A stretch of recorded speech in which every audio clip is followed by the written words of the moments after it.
and welcome to another BookTube video from me, Lauren, from Lauren and the Books. And today is the second out of my, excuse me, outside beeping, the second in my series of lit chats using the Book Riot conversation starters about books and life 100 question cards.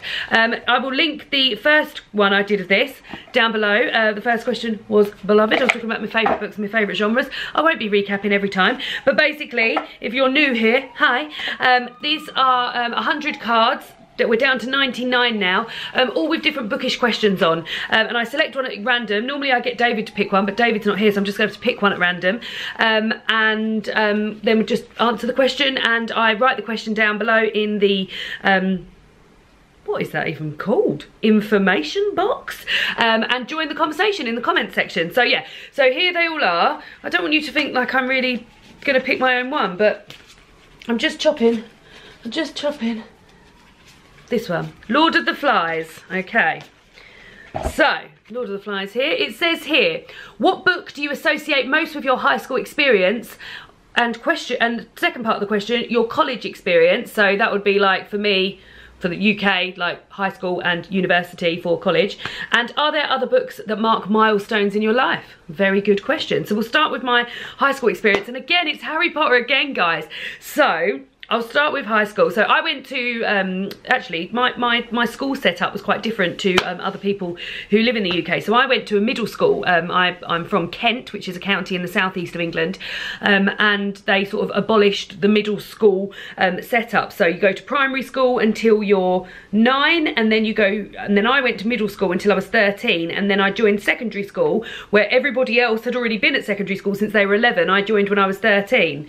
New kid on the block. But so if I count my middle school as sort of like my bookish memory of most of all, is I remember getting my hands on Harry Potter and the Philosopher's Stone from the school library when the Chamber of Secrets had just come out. So I sort of went to it, read it, thought it was amazing, went straight on and read the Chamber of Secrets. And I can remember so vividly sitting in the library after school, in my middle school library, which was right by the school office, and my mum and dad used to come and pick, so quite often I'd stay behind late. I don't even know why I'd stay behind late so much, but I went to like a lot of like maths clubs and things like that clubs. So yeah, and I remember being in there reading Harry Potter, and my mum coming, my mum or my dad, and I can't remember who it was, coming to get me, and then I remember moving swiftly onto Harry Potter and the Chamber of Secrets, and yeah, I've just got like a really vivid memory of me reading them.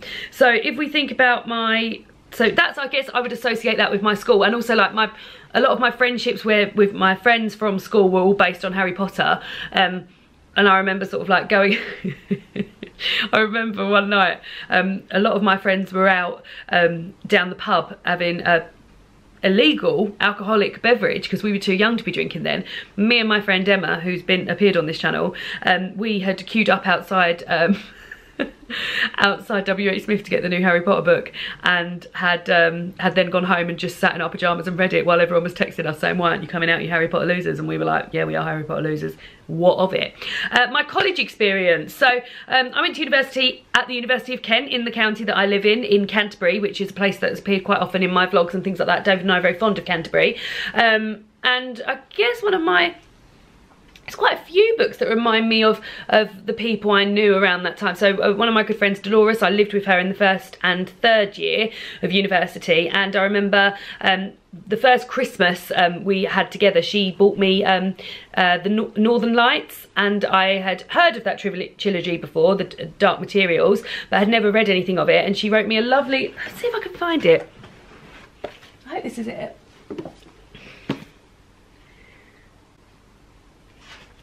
Yeah, it is. So it says here, look. To Lauren, my fellow bookworm, I thought you would enjoy this book. It's a fab read. Sorry, I'm reading it backwards. Have a brilliant crimbo. Love lots, Dolores. And that was the first year that me and...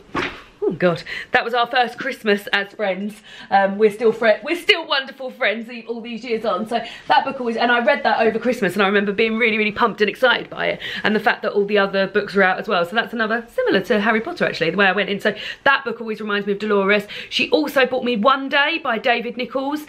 So I remember reading that. I also, so when we were at university, we lived in it was sort of like it was halls, but it was self-catering, so you didn't get any meals, and it was in like a place called Parkwood, which was a bit like a sort of budget centre parks. It was like a village of sort of like 1970s houses all put up with 2 bedrooms and a kitchen downstairs and 3 bedrooms upstairs, and you didn't get to pick who you lived with, and I got picked, like Dolores and I lived with each other with another girl, Sarah, and a French girl, Eugenie, and a German girl, Connie.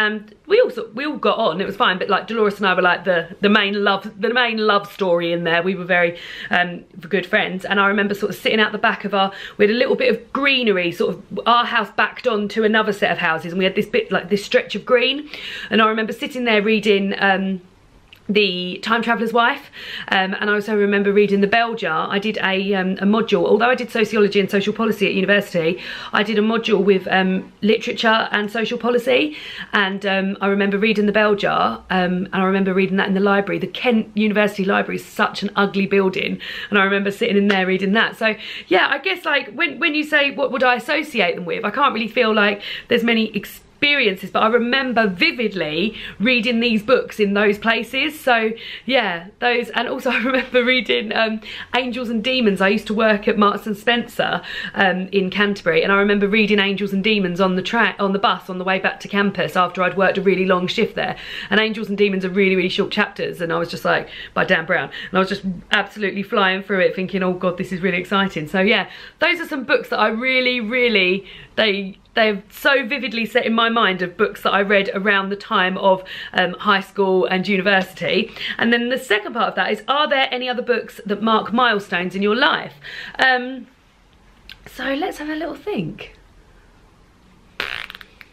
So I've quite often got books for Christmas, and I remember I can remember books that I've got for Christmas and started reading straight away. I can remember certain books that I read on certain holidays and things like that. I do a thing where I can't always remember a time or a place, but I think, oh, what was I wearing that day? And then I can remember it. And I can do a similar sort of thing with books, where I think about what was I reading at that time. And I remember so for instance, I remember starting my my online book club. And the first book we read was Wonder by R.J. Palacio, and I remember David and I were living in our second flat that we'd lived in together, and I remember asking him to take a photo of me holding, oh look at this lovely sunshine, holding up the book of Wonder to my face so that the outline of Augie's face was in my face, and I remember that so vividly, and I remember being in our second flat and like being really happy that we were in somewhere, because it was a duplex, so we were over 2 floors, so it felt much more housey, so we were very excited about that. That light is just awful. I also remember being on holiday in Wales with some friends, having a wonderful, wonderful time on holiday in Pembrokeshire with some in Wales, and I was reading Lorelei by Laura Dockrill, and I remember holding that above the sea and taking a photo of it and tweeting it to Laura Dockrill, the author of the book, saying, oh, I'm reading this here. And I remember her tweeting me back saying, oh, she looks so happy there. And that's a really vivid bookish memory. So yeah, there's some ones, so potentially not like big, that have marked milestones in my life, but I can certainly remember certain books appearing at certain places, like holidays and things like that. Yeah, so that's a really nice question and a really nice little trip along memory lane. So I'll read it out again, and as I said, I link it down below, so if you want to join in the discussion, please do comment down below, because I love to read these. After I did the first one in this series, I was so delighted. So it says here, what book do you associate most with your high school experience or your college experience? Are there any other books that mark milestones in your life? So yeah, thanks so much for coming back and listening to me talk some more lit chat. Only 98 to go now, guys, and I'll see you all again soon for another booktube video. Goodbye.